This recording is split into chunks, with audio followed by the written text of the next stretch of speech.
Queremos empezar a facer esta iniciativa porque cando estábamos no goberno deixamos xa planificado e orzamentado a mellora nunha primeira fase, xa que esta é unha avenida moi longa, de máis dun quilómetro de largo e, por tanto, non se pode acometer a súa mellora de maneira integral nunha soa anualidade. Vemos que o estado do pavimento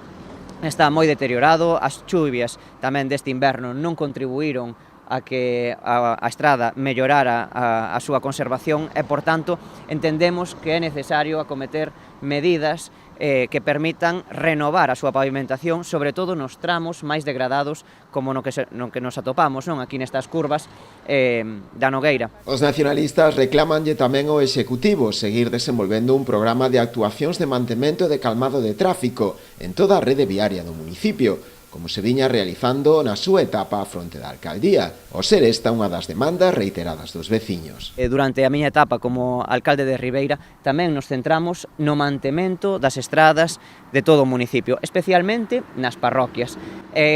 Salientar que fixemos un reparto medianamente equitativo desas pavimentacións ao longo e ancho de todo o concello e chegamos a investir 1,5 millón de euros nesas renovacións viarias que permitiron gañar seguridade viaria, calmado de tráfico e, sobre todo,